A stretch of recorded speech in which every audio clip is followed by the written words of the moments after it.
existía o no una filosofía cristiana. Dijimos, para resumir brevemente, que hay dos posiciones contrarias con respecto a este tema. El racionalismo, que niega que pueda haber una filosofía cristiana, porque la filosofía es ciencia. Y el cristianismo será folclore, fantasía o cualquier otra cosa, pero que no tiene nada que ver, ni influye en absoluto sobre la ciencia. Por supuesto, la posición de los cristianos no es esa.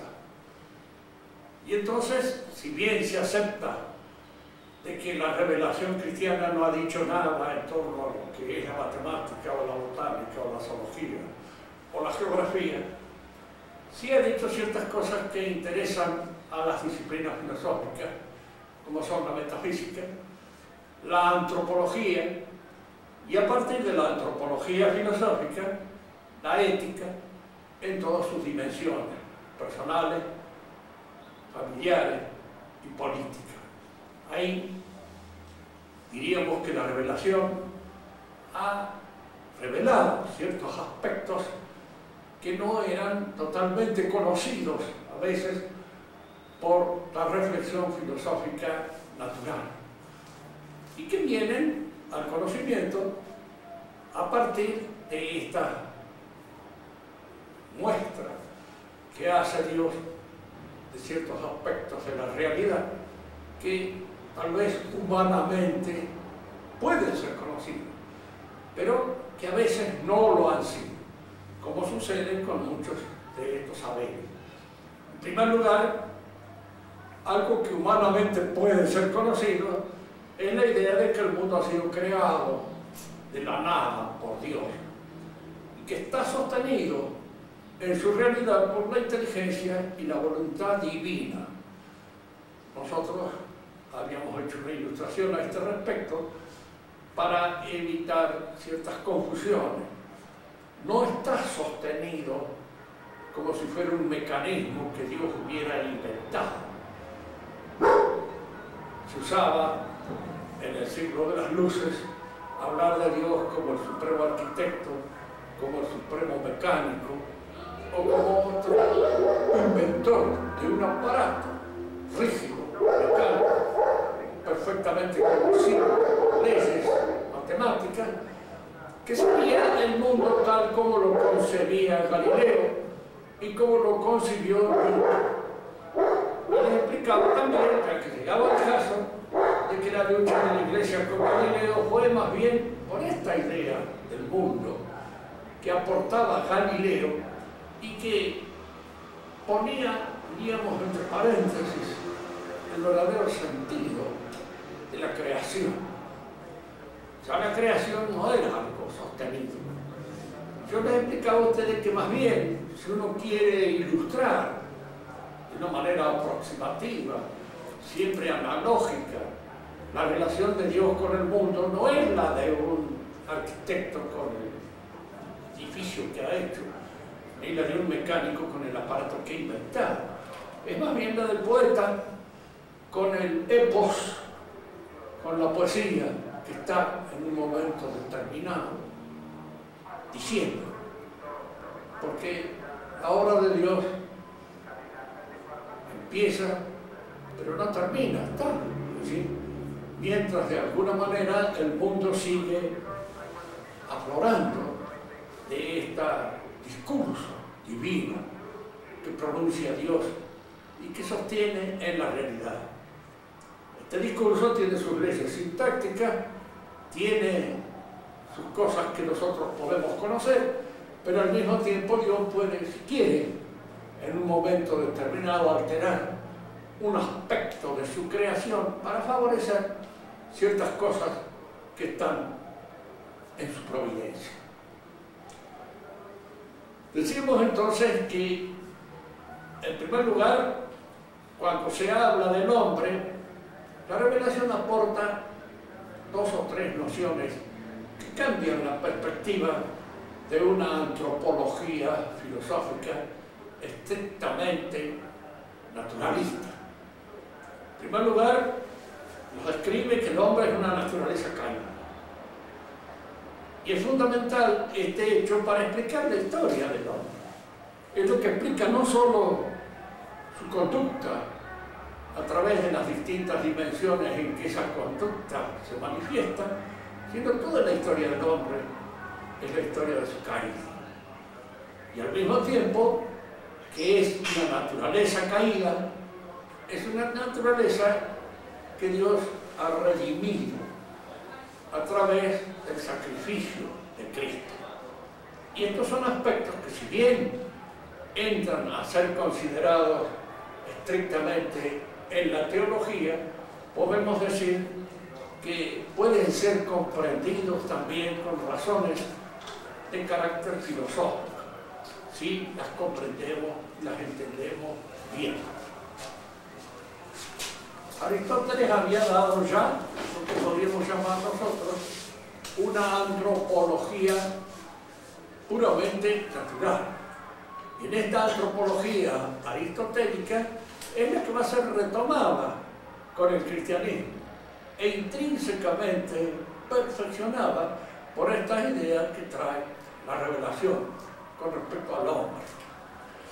Cuando hablamos de Aristóteles y expusimos ideas del hombre, teníamos en vista principalmente el libro de Aristóteles, Perisiché, acerca del alma, la traducción. A veces conviene en este sentido siempre aclarar las formas en que uno entiende ciertas palabras, porque al alma se le da a veces, bien o mal, un sentido que no es el que emplea Aristóteles. Decíamos que el alma se observa a través de los movimientos típicos de los seres vivos. Estos movimientos se manifiestan por el crecimiento, la nutrición y la reproducción. Esos movimientos indudablemente tienen una forma, una modalidad, al mismo tiempo una unidad. Esta unidad de gobierno la da un principio que lo sostiene. Y a este principio es el que Aristóteles llama el alma. Al principio, digamos, que sostiene todas las manifestaciones y los movimientos de la vida, ya vegetativa, ya sensitiva, ya humana. Y habíamos observado también la diferencia que Aristóteles observa entre el alma vegetativa que sostiene estos movimientos y el alma sensitiva, animal, que también lo sostiene, pero que aporta un nuevo aspecto que no está en el vegetal. Este nuevo aspecto vital que aporta el alma sensitiva es el conocimiento sensitivo. Es decir, el animal crece, pero no como el árbol. El crecimiento del animal hay que verlo en sus dos dimensiones. En la dimensión física, crecimiento en tamaño, y la dimensión, diríamos así, de su adiestramiento propio. El animal crece en un cierto conocimiento y en un cierto dominio que él tiene sobre la realidad que lo circunda. Y este dominio, que nace de su naturaleza sensitiva, está dado precisamente por la presencia en él de este otro principio que intrínsecamente modifica y perfecciona los otros movimientos. El animal no crece solamente como el vegetal. Un animal lindo, aún en su especie, no lo es solamente por su tamaño, lo es por su destreza en aquella capacidad que el animal, digamos así, ejercita. Hay en el animal entonces un principio educativo de lo que en el hombre va a ser la educación, y que es el adiestramiento. Y habíamos observado también de que en el hombre hay cosas en las cuales hay adiestramiento y que hay que distinguirlas de lo que constituye la educación en el sentido verdadero del término. El animal se nutre también de otra manera, porque no solamente recibe lo que podríamos llamar los aspectos nutritivos que existen en la tierra donde está plantado, sino que cuando no están aquí los buscan en otro lado, porque tienen conocimiento. Como decía Martín Fierro, el burro nunca olvida dónde come, y de alguna manera sabe dónde debe buscar su comida. El vegetal, si carece de alimento, muere así, en el lugar donde está plantado. Sino que mueren de pie y se casonan en Estados Unidos. Pero porque no tienen más remedio y de alguna manera no saben buscar la solución para su problema vital. La reproducción también es distinta en uno y otro, porque en el vegetal la reproducción se produce de una manera en la cual no hay intervención en egos. No hay egos, al menos parece que no lo hay. Hay algunos botánicos que son más románticos que otros y que de alguna manera encuentran en el florecimiento una suerte de egos vegetal. Pero yo creo que es más imaginación, no sé. Yo a fin de cuentas tampoco estoy en condiciones de decir no en un sentido absoluto del término, pero supongo que no. ¿Por qué? Porque, diríamos así, la reproducción vegetal se produce en un ámbito de movimientos pura y exclusivamente climáticos, físicos. En el vegetal no. Pues viene el alma humana, y el alma humana tiene otro principio. Esto ya lo ve Aristóteles bien, con toda claridad. Hay un principio racional, al cual Scheller, con toda razón, dice, llamémosle espiritual. Dice, porque tiene mejor sentido. Si la razón a veces se confunde un poco con esa capacidad que tenemos nosotros para solucionar ciertos problemas prácticos, inmediatos, útiles, aunque no es ese el sentido tradicional del término razón. Pero la palabra espíritu viene mejor, porque tal vez resuene en nuestros oídos con mucha más amplitud que el simple razonamiento. Si uno dice que uno ha elegido una mujer y la prefiere por razones espirituales, dice algo que puede contentar a la mujer. Y si le dice que no, que la ha resuelto por razones puras y exclusivamente racionales, le resulta un poco frío el asunto. Y no solamente frío, sino de alguna manera demasiado calculado, demasiado tenido en cuenta los argumentos utilitarios. ¿Cómo obra la razón en el hombre de acuerdo con Aristóteles? No lo habíamos visto. Pues la razón perfecciona intrínsecamente todos estos movimientos. Pero el acto del conocimiento y el acto racional es libre en su fundamento. Es decir, no está determinado. Nosotros no estamos determinados a conocer ciertas cosas. El teorema de Pitágoras, algunos lo conocen, otros no. No es obligación conocer. Y de alguna manera no es un determinismo que actúe en nosotros para llevarnos a la clarificación de ese teorema. Lo podemos conocer o no. Y el conocimiento se produce cuando se descubre la verdad de algo, diríamos, que está como objeto de nuestro saber. Y eso no está determinado, eso es libre. Lo mismo sucede aún en el orden, digamos así, de los conocimientos de la fe. No estoy obligado a saber que Cristo resucitó. Puedo saberlo. Y de alguna manera puedo no entender. Y si vamos a seguir las enseñanzas dadas por la Iglesia y el Evangelio, cuando lo entiendo, no soy tanto yo el que lo entiende, como algo que de alguna manera me ha inspirado y me ha llevado a ese conocimiento, que viene de afuera, es la gracia, la que me permite conocer ese hecho, que en alguna medida, diríamos así, contradice mi experiencia pura y exclusivamente natural. Nosotros, el que murió, murió. Como decía un paisano amigo mío, y se bromó, como decía así, porque eso no, puede que no, a lo mejor no, pero entonces tampoco es un saber natural. Para el saber natural, el que muere, muere, y ahí termina su existencia. Si otro, podemos tener algunas experiencias un tanto raras, pero como todas las experiencias subjetivas, en cuanto uno las transmite, la interpretación de esa experiencia puede ser de distintos modos. Yo puedo transmitirlo como una experiencia, usted dice, es una ilusión, es una sugestión, es una utopía, es cualquier otra cosa que nace más de esas profundidades un tanto misteriosas de la subjetividad. Pero de hecho el alma racional, el alma espiritual, llamémosle así, interviene en todos los movimientos.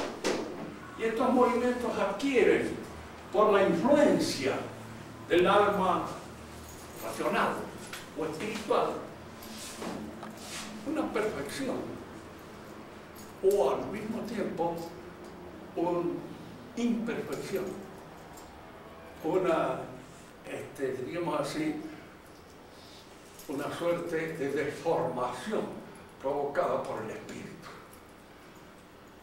El hombre no come como el animal, come como un hombre. Y al decir que come como un hombre, queremos decir que siempre en todos estos actos, en donde aparece lo estrictamente fisiológico, el hombre trata de introducirlo en un ámbito de exigencia de tipo espiritual, artístico o religioso.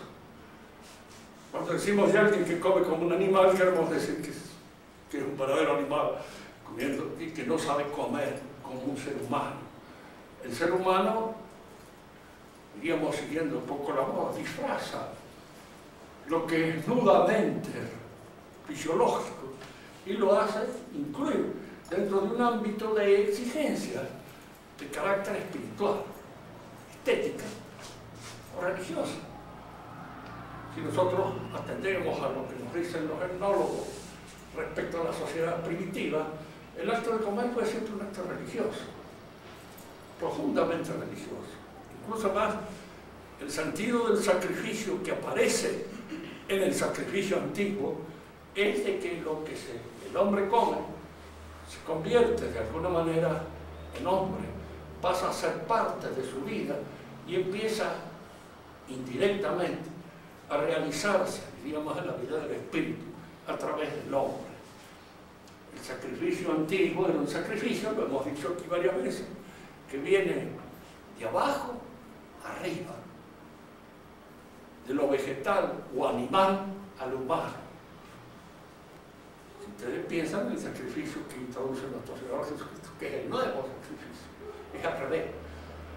Lo más alto desciende para hacer subir a lo más bajo, que es lo humano en ese sentido. Pero en el sacrificio antiguo, lo más bajo asciende hacia el hombre y se incorpora a la realidad humana. Bien, por ahora dejemos esto y solamente observemos este hecho, que tanto en su crecimiento como en su nutrición, como en su reproducción, el ser humano tiene una serie de exigencias que no están pura y exclusivamente en la animalidad. Y esto ya lo veía con toda claridad Aristóteles. Hay muchas cosas que ahora la gente cree que han sido descubiertas antes de ayer por un Freud, por Piaget, por cualquier otro de estos genios modernos que están actuando dentro de la cultura nuestra y que según los educadores a la página son los que han descubierto América, porque dicen un montón de cosas que son viejas, sabidas desde hace muchísimo tiempo y que están en una buena lectura de Aristóteles, aparece. Ya decía Gilson con todo. Dice, la sabiduría moderna es la ignorancia de los clásicos. Creen que saben porque han ignorado y no han estudiado los clásicos. Y no se vayan a creer que esto es una invención nuestra nada más que con el objeto de reprocharlo. Porque Hegel está escrito literalmente en su historia de la filosofía. Sobre los 1000 años de la escolástica hemos pasado calzados con la bota en las 7 lenguas. Es decir, no lo han estudiado. Entonces, al no haberla estudiado, han vuelto a descubrir paraguas en una cantidad inmensa de oportunidades que podrían haberse ahorrado ese trabajo si hubieran leído con más detenimiento lo que los clásicos y en su continuación los escolásticos dijeron. El hombre, entonces, la intervención en estos movimientos es doble, porque es una intervención perfectiva o degenerativa. En el comer aparece eso de manera clara y manifiesta. Hay a veces la tragonería, siempre es de alguna manera algo que afecta más la imaginación, como el donjuanismo. Conquistas, siempre hemos hablado en algunas oportunidades de esto, es siempre la busca de un espejismo que está acá, no en la realidad. Que en la realidad la mujer siempre se encuentra más o menos con las mismas cosas, pero en su mente está el deseo de la conquista, y cada una de las mujeres con las cuales él se relaciona es atractiva porque es otra, y en tanto que otra es la que mueve sus deseos y mueve sus instintos. Y esto indudablemente es una intervención de la imaginación en la mente del hombre que lo perturba y lo arranca de sus relaciones naturales y concretas. Y lo mismo sucede en el orden del crecimiento. El hombre se adiestra, pero al mismo tiempo se educa. Y la educación consiste en alcanzar aquel perfeccionamiento que a uno le corresponde por naturaleza. Hoy día se recobran también como nuevas todas estas cosas. Se dice que la educación debe inducir, sacar a luz todas las potencialidades que existen en el hombre. Y esto lo lanza como si fuera un descubrimiento reciente, hecho ahora no sé si por Piaget, en parte también por Freud, porque son los que de alguna manera alientan el proceso educativo moderno. Y este proceso educativo consiste en que el hombre alcance aquella perfección en el desarrollo de todas sus potencialidades. Y son estas potencialidades las que deben aparecer, actualizarse, en contra de los impedimentos que hacen que a veces este proceso se frustre y no se realice entonces. El que ha sido en este sentido más lógico de los modernos. Digo lógico porque es cierto esto que la lógica lleva a sus últimas consecuencias en un estado de locura. Y en este caso hay una cierta... Es Jean-Paul Sartre, que es muy lógico. Y es necesario leerlo a veces a los que están un poco intoxicados con estas cosas. Si no, no, yo no lo aconsejo. Pero los que están intoxicados se animan y no vienen en un momento al lado. Porque es una invitación al vómito. Es una cosa así donde desarrolla ciertas perspectivas que se dan en la naturaleza humana, llegan a sus últimas conclusiones. El hombre debe adquirir su libertad. Y la libertad para él es simplemente la posibilidad del desarrollo de todos sus antojos, de todos sus caprichos, sin distinguir entre ellos lo que puede ser bueno o puede ser malo, de ninguna manera. Pero este descubrimiento también de que el hombre alcanza a través de un proceso educativo su libertad, es el descubrimiento de la mujer del mate, porque esto está hace siglos. Hay una ilustración que hacía San Juan de la Cruz, que hacía las monjas del Monte Carmelo. Entonces les iba explicando todos los pasos que había que dar en este itinerario del alma a Dios.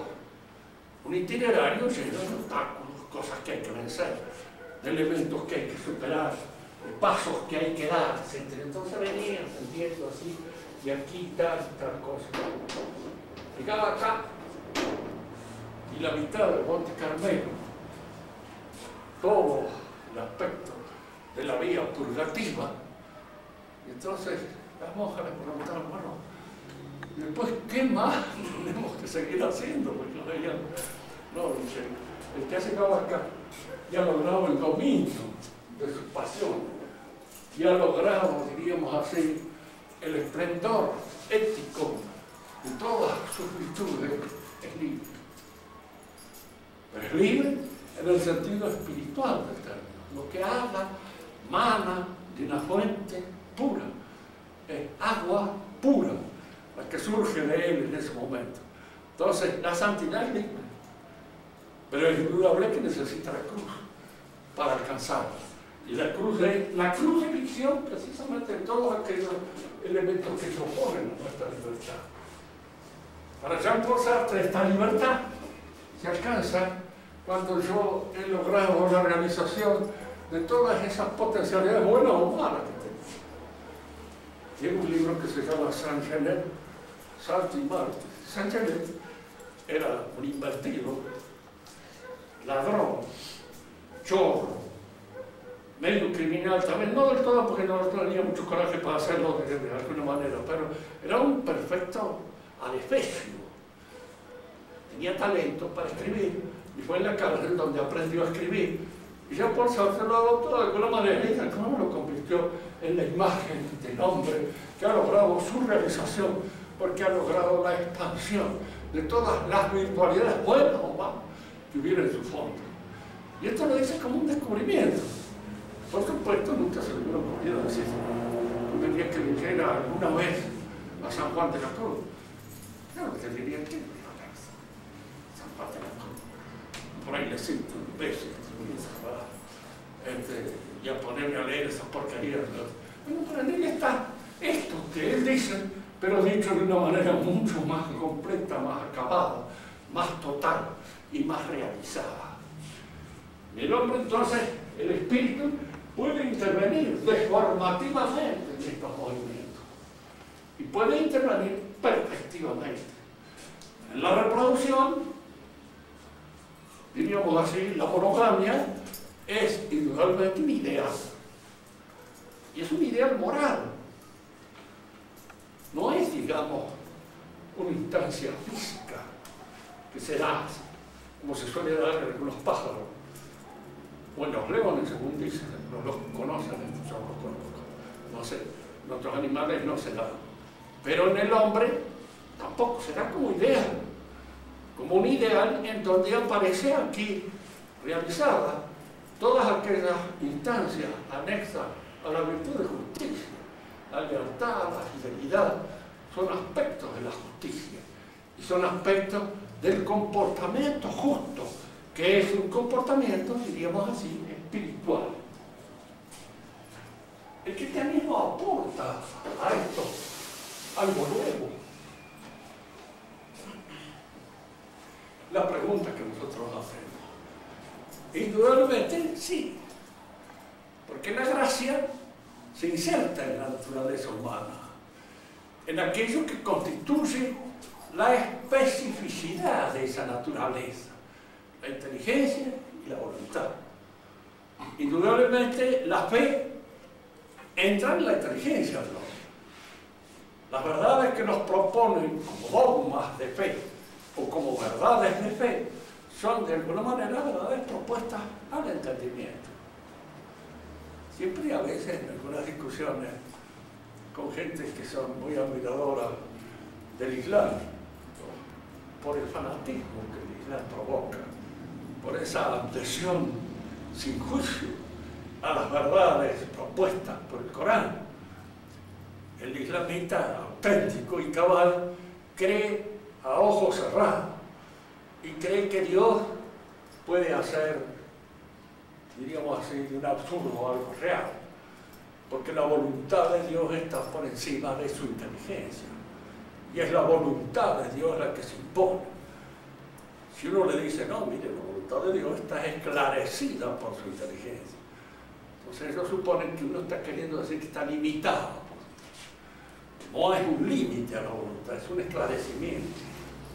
Es la voluntad sin inteligencia no es voluntad, es antojo, es una catástrofe, es algo, diríamos así, que viene de una manera pura y exclusivamente catastrófica.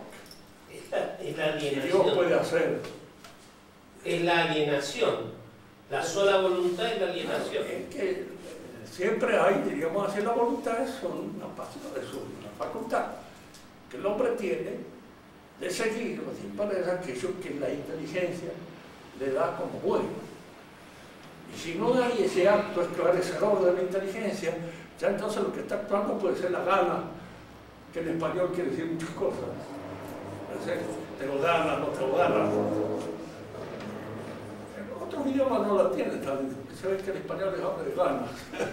Y de alguna manera en él esta gana, como decía que el andaluz, hay años que uno no tiene ganas de hacer nada. Pasaba años sin hacer nada, no tenía ganas. Pero, diríamos así, la gracia se sustenta en la inteligencia. Por eso, la inteligencia del cristiano siempre está en esta línea un poco dubitativa del que piensa, del que trata de conocer, del que trata de alguna manera de entender lo que se le da como conocimiento de fe. Trata de entenderlo. Por supuesto, los hay que pueden hacer este trabajo con más detenimiento que otros, pero es siempre un trabajo esclarecedor. Al cristiano se le puede mandar a obedecer, pero siempre tiene que entender por qué obedece. Si no, el acto no es un acto humano, es el acto de un robot, es el acto de un autómata, es el acto de un zombie. Cuando los musulmanes lo mandan a uno, a que puede ser un avión y se estrelle contra las Torres Gemelas, total va a resucitar en el cielo, rodeado de huríes para todos lados, porque indudablemente el cielo en el pensamiento musulmán es la prolongación de los instintos, y no de los elementos superiores del espíritu, sino la prolongación de los instintos.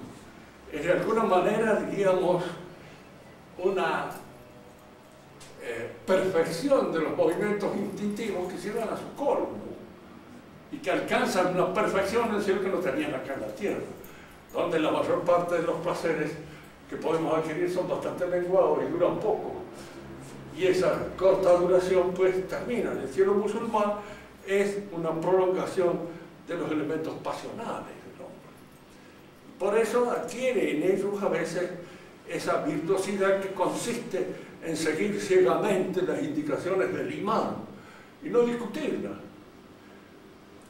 A veces nosotros nos hemos impregnado un poco de esta mentalidad musulmana, tal vez a través de los años en que los musulmanes han estado en España, han hecho a veces de esa forma del sentimiento religioso entre los españoles, así una obediencia al clericalismo que a veces es absurda. No siempre, pero a veces se da. Y eso suele darse, desgraciadamente, entre nuestra gente, donde cree que lo que dice. Si el Papa dice que hay libertad religiosa, pues hay libertad religiosa. No hay libertad religiosa. La libertad religiosa es deformante. Porque frente, o hay una verdad religiosa y a esa verdad debemos adherir, o no hay una verdad religiosa y entonces allí el campo es orégano. Se puede creer cualquier cosa. Puede ser tan bueno el Islam. Y estas cosas lo dice incluso nuestro Papa. Que uno se puede salvar en el Islam, se puede salvar en el judaísmo. Yo no sé dónde uno se puede salvar o condenar, porque esas son cosas que están en la decisión de Dios, no en la mía. Él es el que decide quién se salva y quién no se salva. Pero el que se salva no se salva porque es islamita. Se salva porque está en la verdad.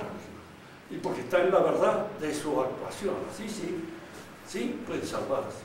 Pero no pura y exclusivamente porque adhiere a un error. El error debe ser combatido como tal. Y los que erran deben ser convencidos. Ese es un objetivo. Y no decir, bueno, no, déjenlo, que ahí está muy bien, porque cada uno de ellos alcanza su verdad, como si la verdad fuera una cuestión de decisión pura y exclusivamente subjetiva. La gracia entonces interviene dentro de la vida humana, en el crecimiento, en la nutrición y en la reproducción. Para el hombre que vive en la gracia, la relación con la mujer es un sacramento. Y al decir que es un sacramento, queremos decir que es una cosa sagrada. Fundamentalmente en eso entra. Y lo sagrado no es algo que yo decido que es sagrado, como si fuera, diríamos así, una especie de decisión mía de establecer que tal cosa es sagrada o no es sagrada. A veces en el uso personal del término lo decimos, para mí esto es sagrado, es una gorra que estaba yo. O esto es sagrado, es otra cosa, bueno, porque lo he heredado, no sé de qué, pero no lo hace sagrado. Lo sagrado es algo sagrado por la consagración que Dios mismo hace de este objeto. Entonces pasa a ser sagrado. En el matrimonio hay una unión del hombre y de la mujer que los hace sagrados. La teología misma los representa como la unión de Cristo y de la Iglesia. Es decir, esto es importante porque es indudable que cuando se pierde absolutamente esta visión, este contenido, diríamos así, nosotros entramos en un estado de deformación de las relaciones matrimoniales. Estado de deformación que hoy es general, porque se ha perdido no solamente el sentido sagrado, sino que se ha perdido a veces hasta el sentido natural de las cosas. El hombre se nutre de otra manera porque en el cristiano hay una nutrición especial, que es el cuerpo de Cristo. Y el cuerpo de Cristo obra de manera completamente distinta a cómo obran los otros alimentos. Porque no es el alimento que se hace o se humaniza, sino es el hombre que se cristifica a través del alimento. Y se cristifica en toda su realidad, anímico y corporal. Toda esa realidad pasa de alguna manera a ser, diríamos, perfeccionada por la injerencia de este alimento. Nos hace ser como Cristo, nos lleva a la cristificación de nuestra realidad. Y esta es una cosa distinta. En el crecimiento lo mismo. El cristiano se adiestra como cualquier hombre. Estudia las distintas cosas que logran esa perfección natural a la que está destinado, pero al mismo tiempo debe mantener en juego permanente la existencia de la gracia, debe renovarlo. Y esto lo renueva mediante precisamente la confesión, mediante la comunión y mediante todos aquellos ejercicios espirituales que sirven para la intensificación de la fe. Estas son cosas que siempre conviene tener en cuenta, porque hay mucha gente que pierde de vista. Una virtud se tiene por el ejercicio, por la ejercitación de los actos virtuosos. Y esta es una cosa que es natural. Y el que tiene una virtud sabe qué valor tiene la virtud que posee. Y sabe también cuando no posee una virtud, no la tiene. Y de alguna manera le está haciendo falta adquirirla.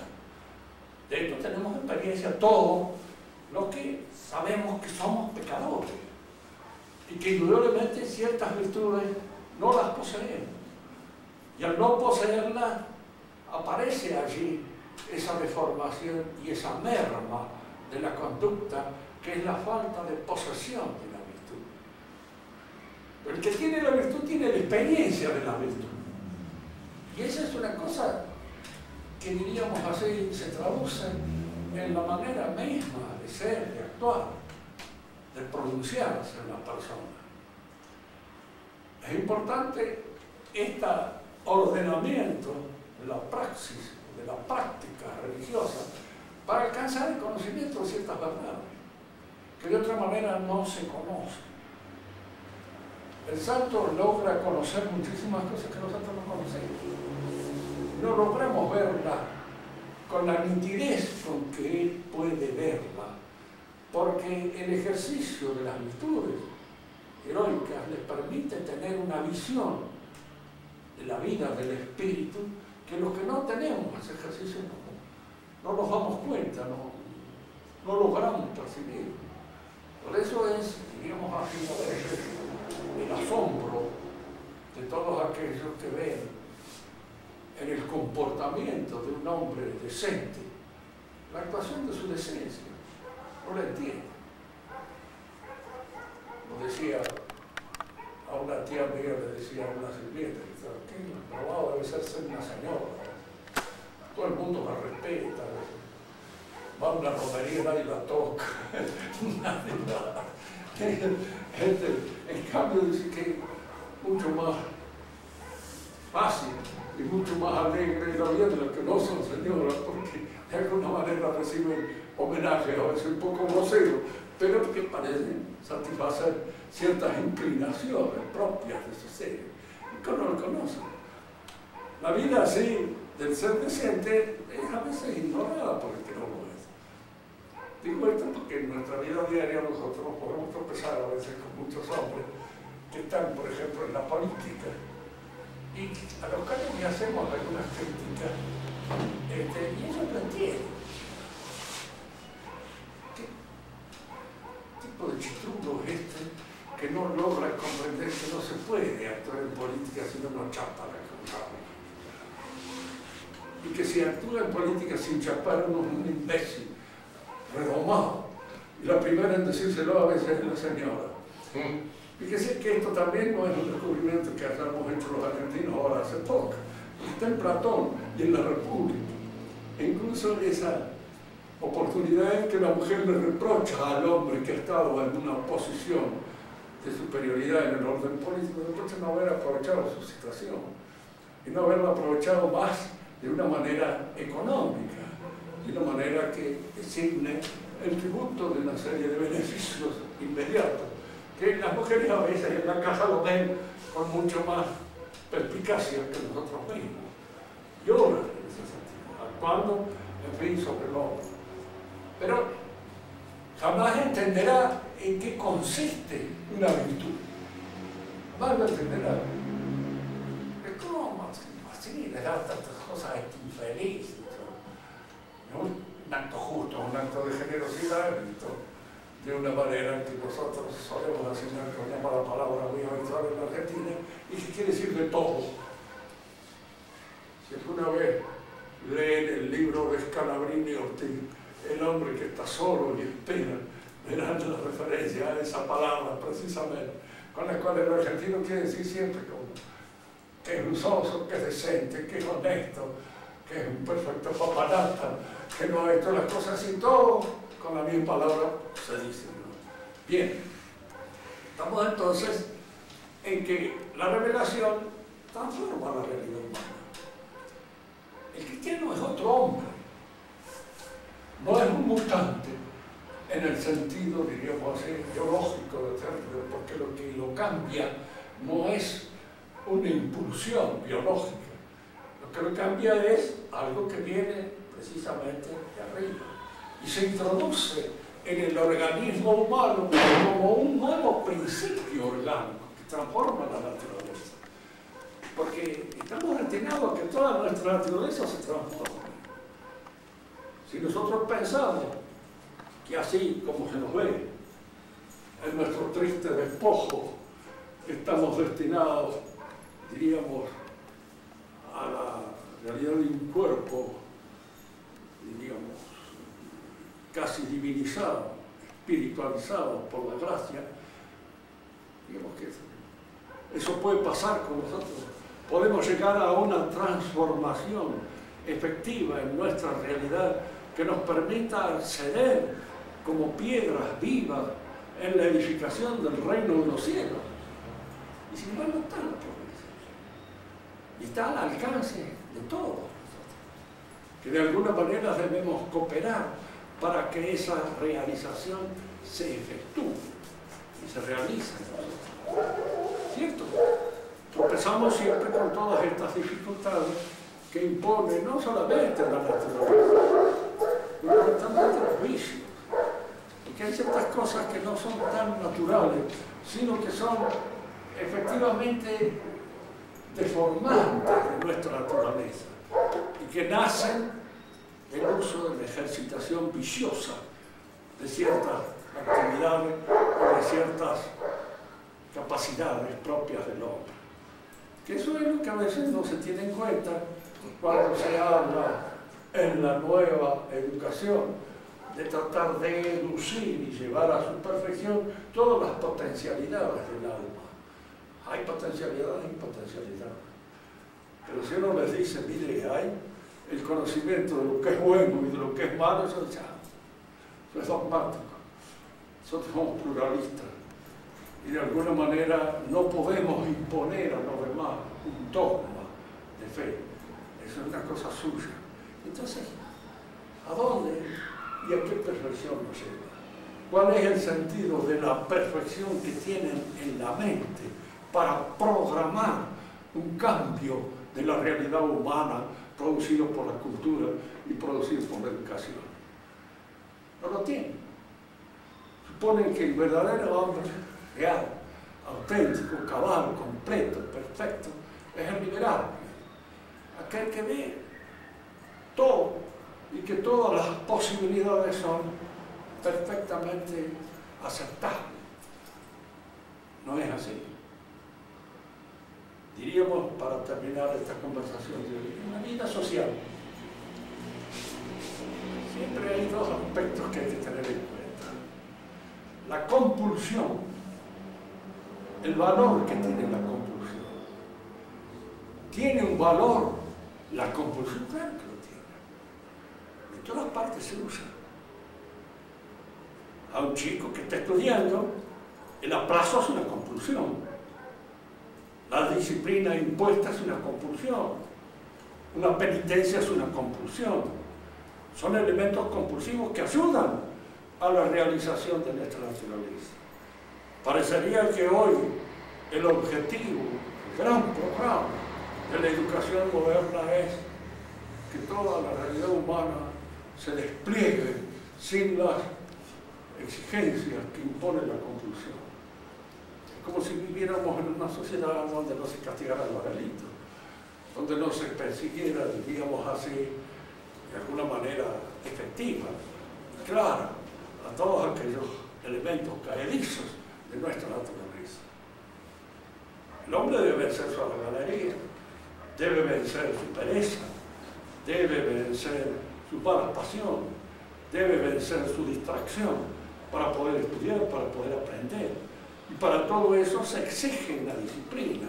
Y esa disciplina impone ciertas conclusiones que deben ser usadas en la vida del hombre. A eso se le llama autoritarismo. Hemos dicho muchas veces que la palabra autoridad quiere decir conocimiento. Tiene autoridad el que sabe aquello en la jurisdicción en la cual gobierna. El que no sabe no tiene autoridad. Puede tener poder y puede abusar del poder, porque de la autoridad no se puede abusar.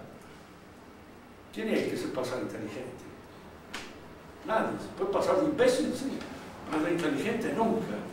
¿Por qué? Porque la inteligencia tiene el límite del conocimiento de la cosa. Está limitada por el conocimiento de la realidad. Y siempre está limitada por eso. En cambio, la imbecilidad no, que tiene un campo y un espacio infinito, que es el espacio y el infinito de la negación. Pues a veces me preguntaban los alumnos que estudiaban ciencias políticas, ¿qué es ser de izquierda y qué es ser de derecha? Yo les decía, mire, esas son palabras que han inventado los de izquierda y que han inventado la revolución, pero podemos indicar que la izquierda es la que niega ciertas realidades que existen, se dan. Dios existe. Nosotros no podemos decir, no, para mí no existe, no, para vos y para aquello, todo existe, existe. Y esta no es ya una verdad de fe solamente, es una verdad de entendimiento. Yo no creo que Dios existe, sé que Dios existe. ¿Por qué? Porque no podría explicarme absolutamente nada sin su presencia real.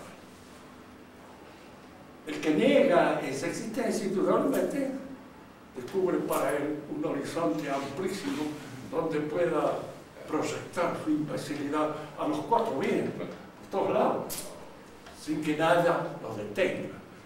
El hombre de izquierda es siempre aquel que niega y se apoya en la negación.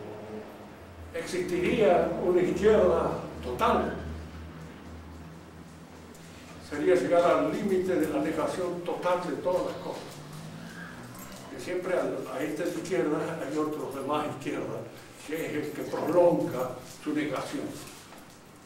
¿Y la derecha qué? Bueno, la palabra derecha la inventan los zurdos, en las izquierdas, para indicar la posición del que está en una línea opuesta.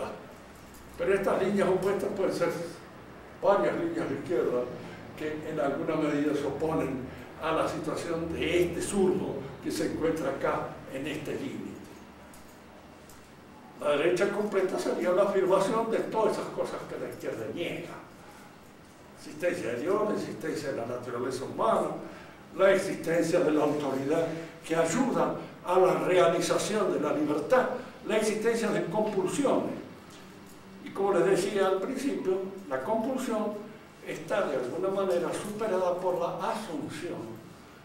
El hombre que asume la ley, la hace suya, la integra, la incorpora a su realidad, vive de conformidad con esas instancias legales, con esas instancias que llevan a la perfección.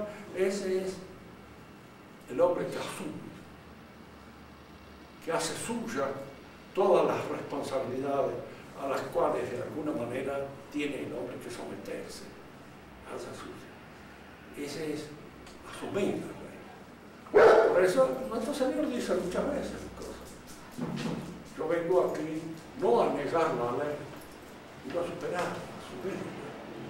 La ley debe ser respetada, siempre. Pero la ley, diríamos así, cuando el santo la asume, la integra a su propia realidad y se expresa a través de él. En esto nos decía San Juan de la Cruz, por eso llegado a este grado de perfección, cuando he logrado superar todas aquellas instancias caerizas de mi realidad, entonces soy libre. Es decir, lo que surge de mí es sano, es limpio, es claro, es la vida del santo, el verdadero hombre santo, porque es el que ha asumido la ley y la ha hecho suya. Por ahora nada más. Si alguno quiere hacer alguna pregunta para completar esta pequeña visión, puede hacerla. Es el momento. Señora, yo con usted he quedado mal porque le traía el libro. Los tenía en una bolsa. Los dejé arriba de la mesa del comedor de casa y no se El próximo sábado. ¿Eh? El próximo sábado. Bueno, ¿cómo no? Pero acordado, porque yo sé que lo había puesto todavía en una de esas bolsitas que me dieron los días antes. Voy a buscarme. La cabina no fue barrio. Me cambió un poco. Pero no quedaron en el auto. ¿Cómo? No habrán quedado en el auto.